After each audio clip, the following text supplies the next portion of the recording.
The entire first season, the Lauren A.G. case, Breathe, is being heard today on Lauren's 28th birthday, August 19, 2021. Lauren is celebrating her birthday in heaven. Our thoughts are with Lauren and Sherry.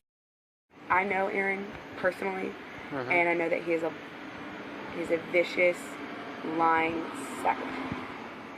I know that. Has he been in trouble before? I would Yes. think so. Yes. Like, not like anything like this was, but arrest, fleeing down to Florida. He's actually ex-boyfriends with my best friend, Cassie. He put her in the hospital, punched her in the face. They have a restraining order against each other, no contact order with each other. That was a domestic assault. I think that was last November, because I worked with Cassie at Logan's Roadhouse, and she came in with a black eye, and she lied to everybody and said she got in a car accident, but that was just because her boyfriend came up there. Her boyfriend was the one that gave her rides to work and paid for her stuff, and she didn't want people thinking bad about Aaron. But I just know the kind of person he is. And so even when I found out that Lauren was with them, I was like, why the hell are you with Aaron Lilly?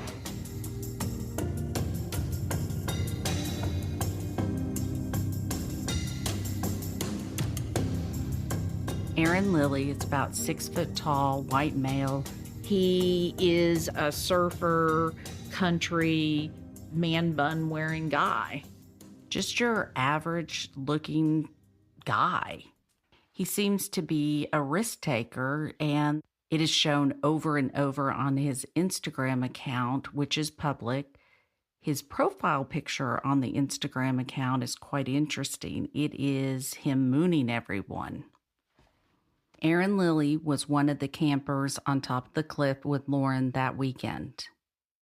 So there's Lauren, there's Hannah, there's me and Chris. We had our campsite across from the dock, at the end of the bar.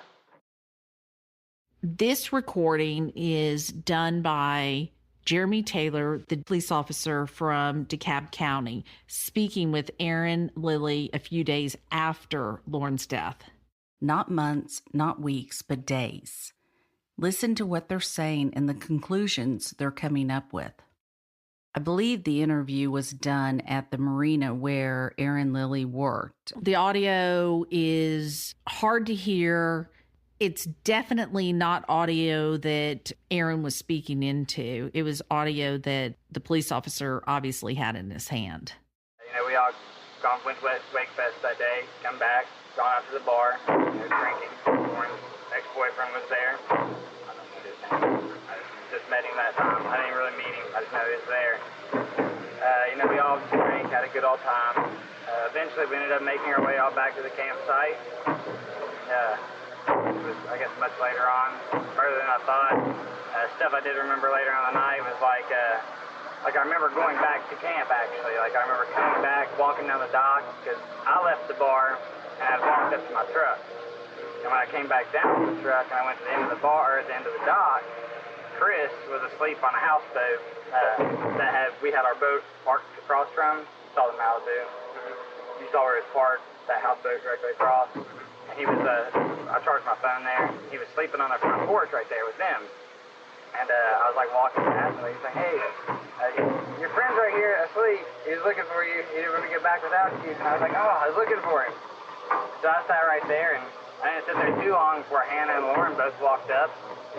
We all made our way back over to camp by canoe. We didn't want to take the boat there. Went back up to camp. I remember sitting there talking, chilling. I remember talking to Lauren, who was sitting beside me at the time, in the lawn chairs. We were talking about her ex-boyfriend, and she reminded me a lot of my ex-girlfriend. She acts just like her, like the crazy ex-girlfriend. Whoa. Hold up right there. You're going to need to listen to that about the crazy ex-girlfriend. This is important because throughout this episode, you are going to get a really good picture of Aaron and his relationships with his ex-girlfriends. This is Aaron Lilly's ex-girlfriend speaking about the first time she met him. Aaron showed up to my 21st birthday, and I got introduced to him. Went on somewhere else because there was another guy there I was into. But my best friend fell in love with Aaron. Well, a couple weeks go by, and Lauren is heartbroken. This isn't Lauren Agee. This is Lauren Dahlhauser. She is heartbroken. Aaron will not call her.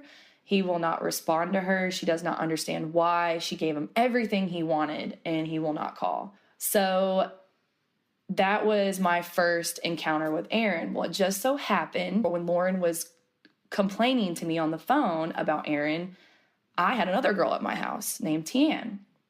And I had Lauren on speakerphone, and Lauren was like, "Are you talking about Aaron Lilly?" And I was like, "Yeah, we are." "Why?" She goes, "That's my boyfriend. I've been secretly dating him for months." And we just immediately found the first triangle of girls. You will hear more on their relationship throughout this episode. Join us on Patreon if you want to look behind the curtain and see what really happens in investigations.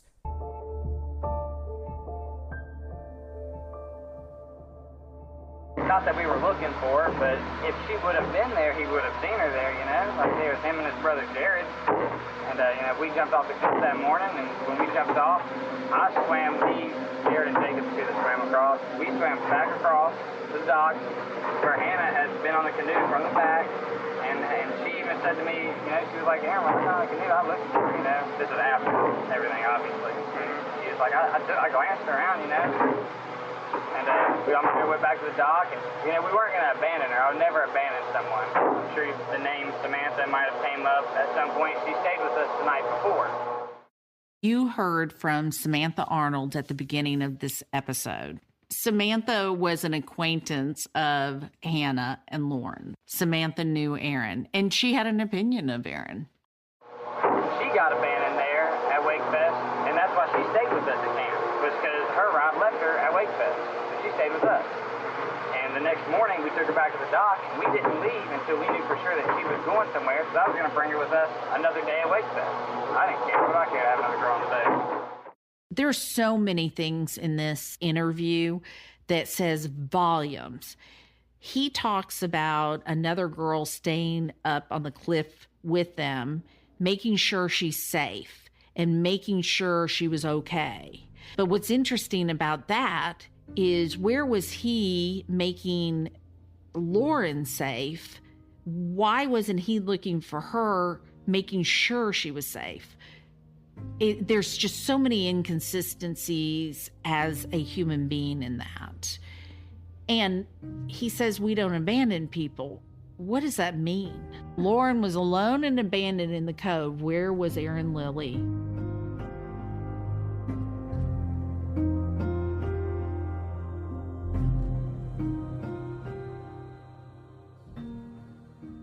I was on the boat getting stuff ready. Seen her ex-boyfriend, Hannah saw her ex-boyfriend, and I watched her do this. She hopped on the back of the boat where he was. I was like, "Where's Lauren?" And he's like, "I don't know where Lauren is." Why would I know? When's the last time you saw her? And what he said was the last time he saw her was when she had came at the bar, when they were putting the chairs up for closing time, and that she had tried to make a move on him at some point that night, and that it didn't happen. And the last he heard, she went back to a houseboat. And in my eyes, I was like, well, all right, that makes pretty much sense. I've seen her with guys today, and I see where our campsite is, and being a girl, I probably wouldn't camp up there compared to a houseboat. But stuff made sense in my head. And I was like, well, just find her at Wakefest, I guess. I'm sure she'll make her way out there. And we all actually went out there and had our own day. Aaron is referring to Clint. Clint is Lauren's ex-boyfriend who was at the marina for Wakefest all weekend. What Aaron is saying is that he spoke to Clint looking for Lauren, and Clint said that Lauren had made a move on him. And he, of course, turned it down, and that she went to some houseboat. She had mentioned that she wanted to go home numerous times, and me and Hannah obviously weren't going to let that happen, not after drinking all day long and heavy drinking at night when we got back. We took her keys and everything, and she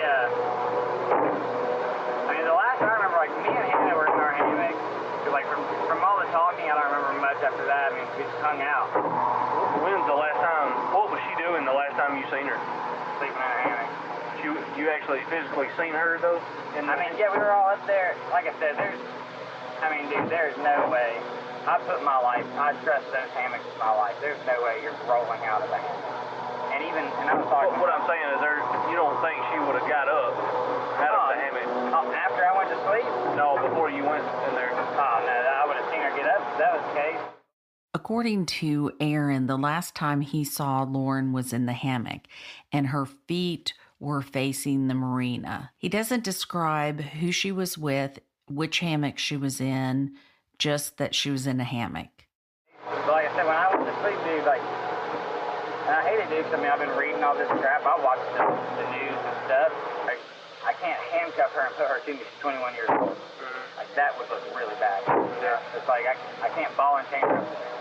Once I go to sleep, everybody's all right. That's as far as I can go with anything. I would expect her to have woken me up if she wanted to go back.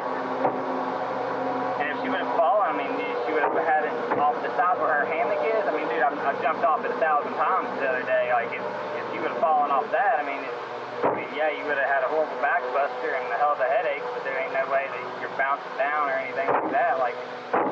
I think if someone was to fall, I think you would die. I think you'd be very hurt.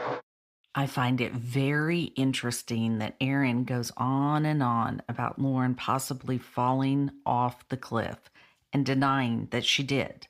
This is a good point, but he didn't know what shape Lauren's body was in when it was found or the cause of death. It almost seems as if he's trying to divert the conversation somewhere else than from what he actually knows. I think from talking to my buddy on it, and from where I saw the boat, because I assumed, because you know how there's two coves in the back. When I got there, I saw it on the far cove, which is where I pulled the canoe up to talk to the guys that were on it. And which they saw me, so being on the back side like that, I can only think that she was going down or coming back or on the steps, that area. The fact that he cannot say Lauren's name, this friend of Lauren calls the body it, is insulting. It kind of disassociates him from the body. And he doesn't have to face the reality is that is a human being. Is she not a fighting type girl, or is she? I don't think so. She's pretty smart. From what I gathered, she works at a lawyer's office or something, doesn't she? Is Lauren? Lauren. Yeah. I think she's got her head on straight for the most part. She's younger than me. So. How old are you? I'm 24. Yes, sir. Yeah.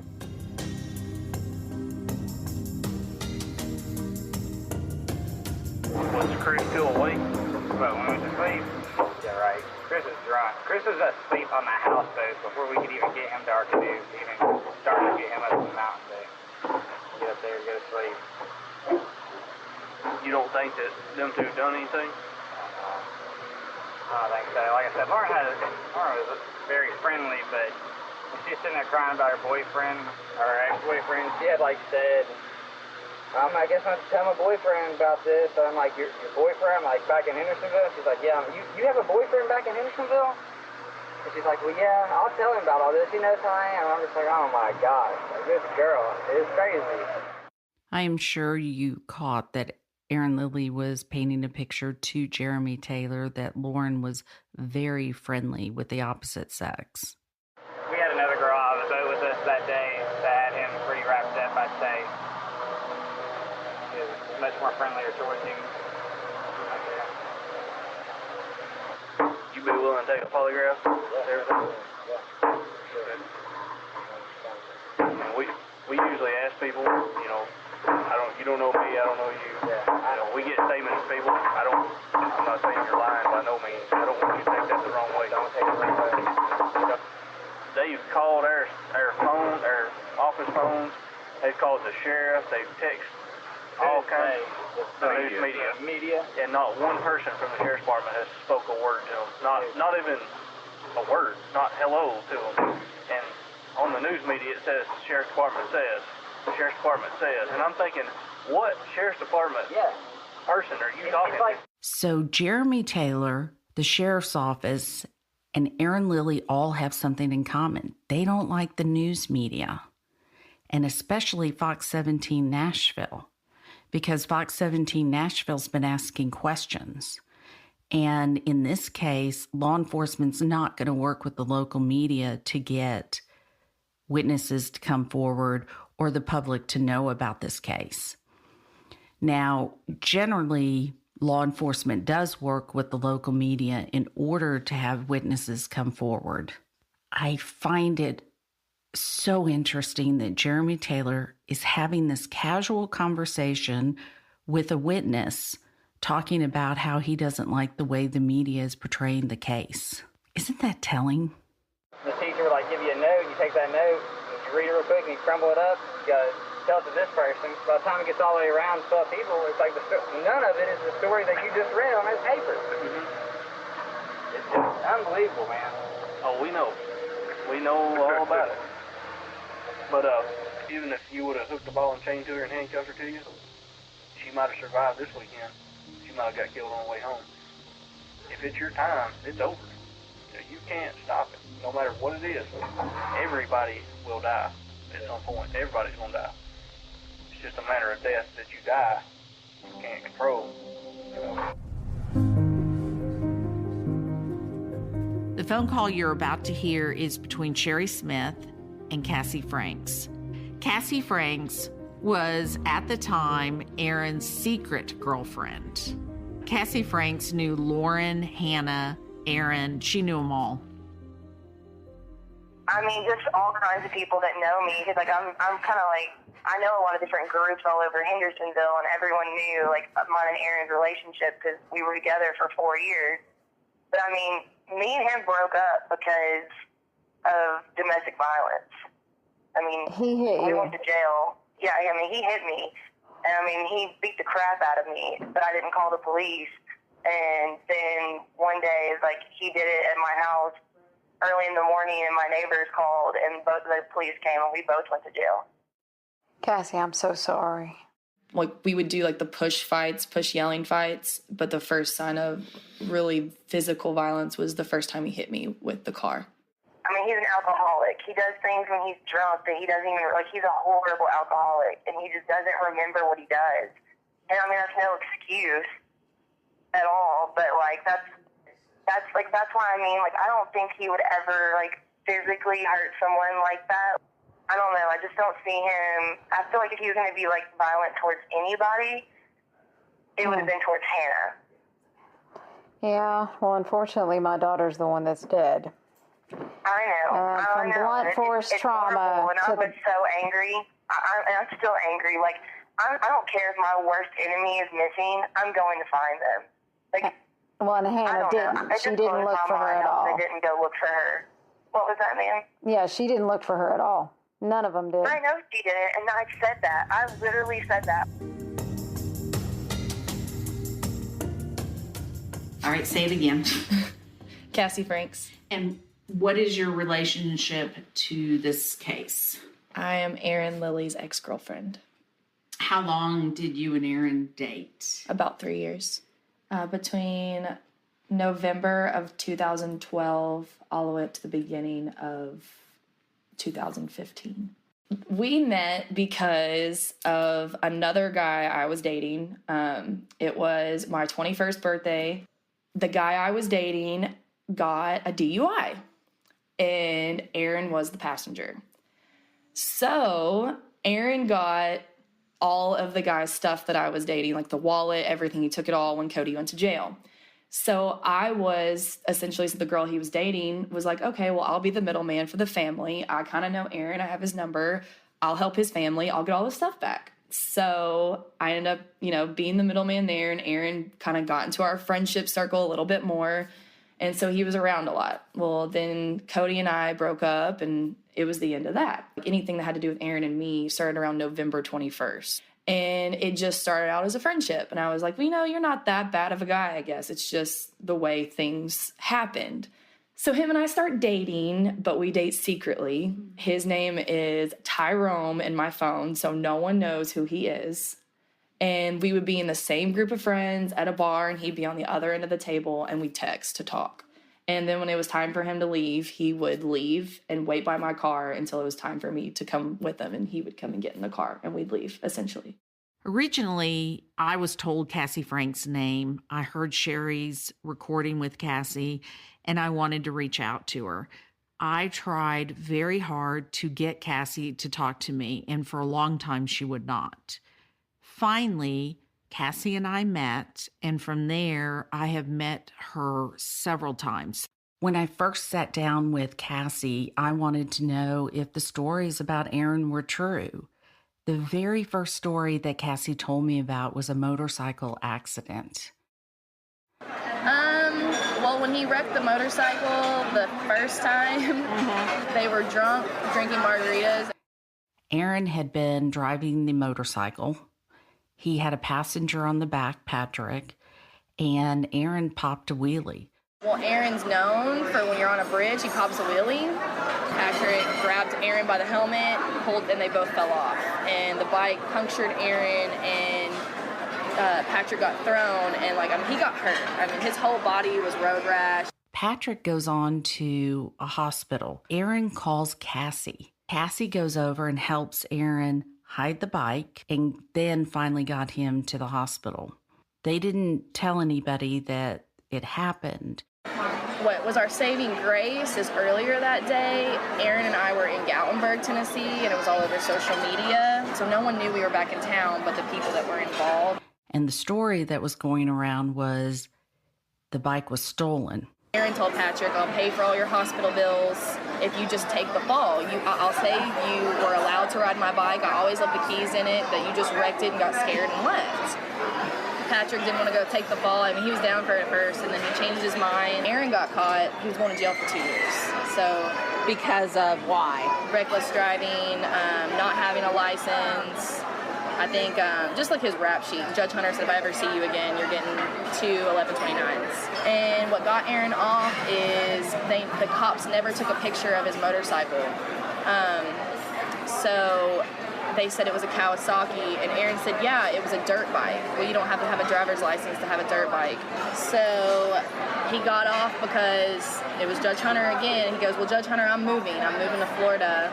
And he got a lease signed by his mom saying that he was living with her. Like, they made up some fake lease and showed it to Judge Hunter, and that's what got him off. And he said, I never want to see you back in my county again. Don't come back. So his mom was willing to fake a lease? Get him out of trouble. Okay. So there's already a background of Aaron hiding evidence, having a girl help him, and not telling the truth. Initially, I was told that Aaron was on probation, that he had a domestic issue, and that he had gone in front of Judge Hunter. What I found out was he was not on probation, that he had gone in front of Judge Hunter, but he told the judge he was leaving town.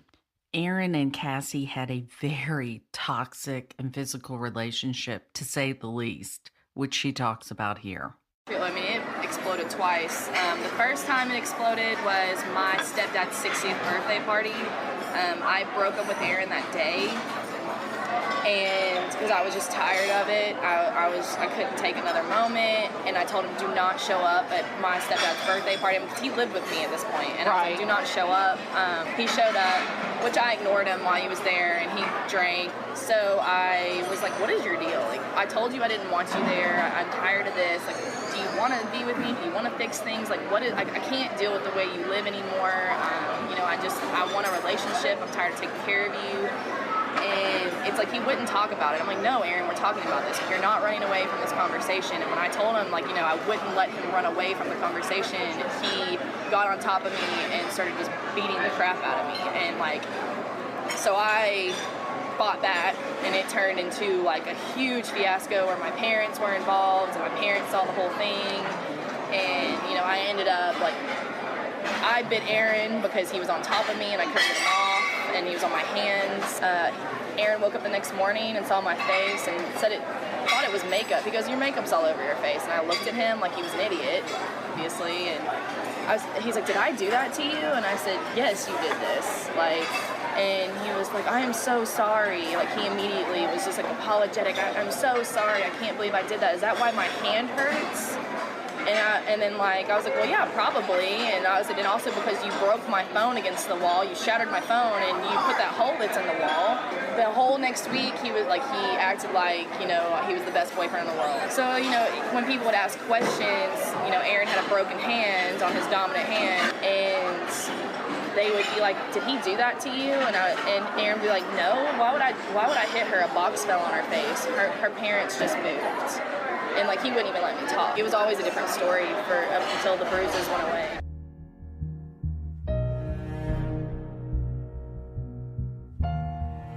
Cassie has pictures of her abuse, solid evidence of someone choking her and grabbing her. The DeKalb County police officer saw it, and it's nowhere in the police file. Cassie met with Jeremy Taylor for 3 hours, and none of that recording's in the file. I think that the pictures show a pattern. Bite mark and arm being grabbed and the throat. I think that's all very important. If you fight a certain way, it's going to show up in your former relationships. I think that this is very telling on the way Aaron fights. What about Virginia? If Aaron, did you have Virginia at your home? Mm-hmm. Did Virginia do anything when Aaron was beating you? Just a reminder, Virginia is Aaron Lilly's emotional support dog. No. She cowered down. Virginia is the sweetest dog in the world. Virginia's terrified of Aaron, so she would cower down and just kind of all right, Dad's, in his mode or something, because he used to beat her with trash cans and belts and stuff. Oh, for God's sake. I had to leave. I couldn't handle it. About a week and a half later, we were supposed to be moving in with his brother, Charles, in White House. And I said, can we just wait till next weekend to start packing? I'm just not ready to do this. Let's wait till next weekend. And he wouldn't stop packing his stuff. He was packing his bags. And I'm like, I'm not going this weekend. He's like, well, I'm ready to go and you're coming with me. And I was like, no, I'm not leaving. I'm not doing it this weekend. So he made me so mad, I picked up all his stuff and threw it out in the front yard. Mm-hmm. And when I did that, it set him off. And he bum rushed me when I had all of his stuff in my arms and on my front porch, and he shoved me down onto the concrete steps. In my mom's house, there's 2 sets of stairs. She lives on a hill on the front porch. So I had gone down the first set of stairs, and I was on the flat top. Right. I was going down the next step, and he came up the stairs, and he pushed me backwards, holding my neck, and pushed me down onto the stairs behind me. Okay. And so I fought back, and I pushed him back. And I was able to get up, and I pushed him as hard as I could into the railing straight across from him. And honestly, almost pushed him off the railing, but he didn't go. He calls the cops. And he tells the cops that, please come, my girlfriend's crazy, she won't let me leave, she's nuts, and so he was on top of me, strangling me, and I pushed back. But since he had that little cut on his hand, they decided to take both of us to jail. But I think they decided to take me to scare me, because I was never handcuffed and I was never treated like an inmate when we were there. Did they book you?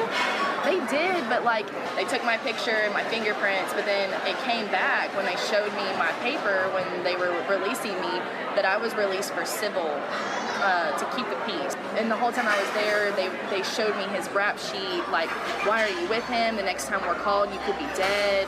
You need to get away. They were just trying to talk me out of it, and I was crying, and I was like, oh, but I love him, and I was the pathetic, victim, I guess you could say.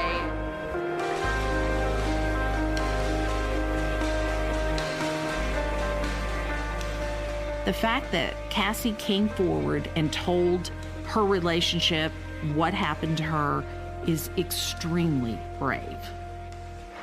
So within a week of each other, he assaults you basically. Twice. He reprogrammed my whole brain. I don't know how he did it in 3 years, but he did it. Look, nobody wants to think evil's been in their life.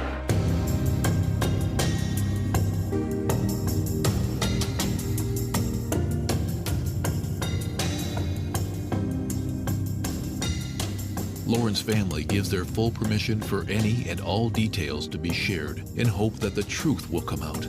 If you know anything at all, call 1-888-599-0008 or email tips@SheilaWysocki.com.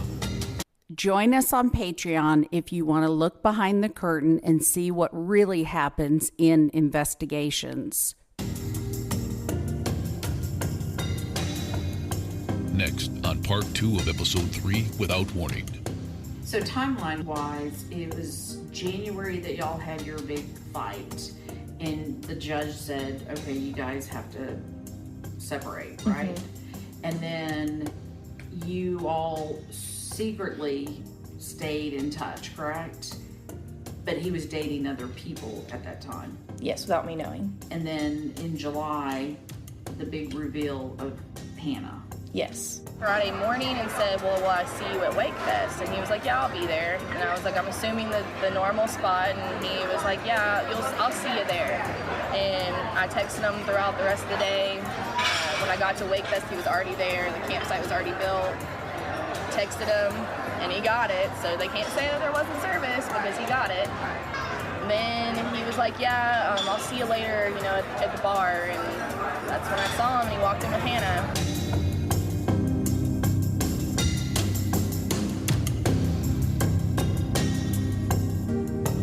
Without Warning. Host, Executive Director, and Executive Producer, Sheila Wysocki. Producers, Katie Zitzman and Aaron Parker. Editors, Katie Zitzman and Aaron Parker. Narrator, Tim Evans. Thank you for listening to Without Warning. Make sure you subscribe to the podcast and leave us a quick review to help others discover it too. If you or someone you know knows something about this case or the people involved, you can submit tips by emailing tips@SheilaWysocki.com.